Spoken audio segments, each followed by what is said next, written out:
This is going to be a real landmark battle on the coast of Maine about how we use our waters and how we treat our waters. Because if you can put something like this within the shadow of Acadia National Park, I mean, you can put it anywhere you want in the state of Maine. For hundreds of years, the coast of Maine has been an economic driver. The mussel farms, the oyster farms, the kelp, there's a kelp farm over there, there's a kelp farm up there, that's great. Fisheries like cod and mackerel have come and gone, lost to overfishing and rapidly warming waters from climate change. But new ones have emerged, as others have hung around. Since the 70s, aquaculture businesses have been growing in Maine, with over 150 active leases currently on the books. It's been a little bit of a buzz, and then all of a sudden for me personally, it seems like in the last couple of weeks, it's really started coming to life, as a reality. Getting far more serious, I guess. Late last year, residents started to hear about a new proposal for Frenchman Bay, a closed-pen salmon farm called American Aquafarms, that at its full capacity will produce 66 million pounds of fish each year. Company CEO Michael Ronis says the proposal is good for Maine, good for jobs, and good for the environment.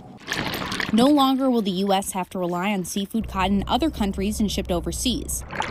The salmon in Frenchman Bay will spend their lives in the Gulf of Maine before they're processed, purchased, and consumed in the U.S. We all talk about sustainability, and this is real sustainability. We are not talking about sustainability, we are doing it. The fish pens would be placed directly in the bay, 30 of them eventually, each 120 feet in diameter, in waters that Mainers hold dear in the shadow of Acadia National Park.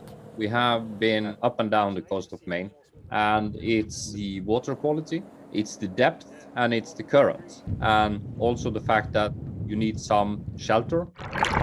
The technology American Aquafarms wants to use in the bay, a closed pen system, is on the cutting edge. Water and waste are pumped out of the pens, protecting the fish inside from issues common in open pen systems, like lice, while limiting the impact on the ecosystem. It's about to make sure that the next generation in Maine have study good jobs. The Mainers who live and work there now are not convinced. About 5 towns fish this area. Many adamantly oppose the project. These are the wrong people with the wrong project and the wrong technology in absolutely the wrong place.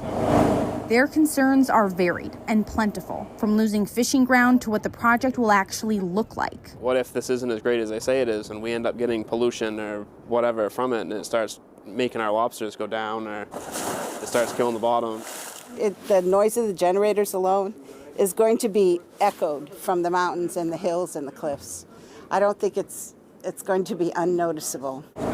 Ronis believes their concerns are manageable. We will make sure that we has as less visual impact as possible, and in today it's doable. It's doable if you're willing to do it, and we are willing to do it. The proposal is in the draft application phase with the Department of Marine Resources. It still needs approval there along with other permits and licenses, but the hope is for pen production to begin late 2022. The project brings up a deeper issue, a question of identity, and what Mainers are willing to accept as technology and industry advance. As a guy born and raised in Bar Harbor, and I've said it 100 times, I feel like the bluffs right up there, that is the red carpet to Bar Harbor and tourism. That's probably one of the most beautiful bays in Maine as far as I'm concerned. Do we want to industrialize it like that? In Bar Harbor, Alice Keefe, WMTW News 8.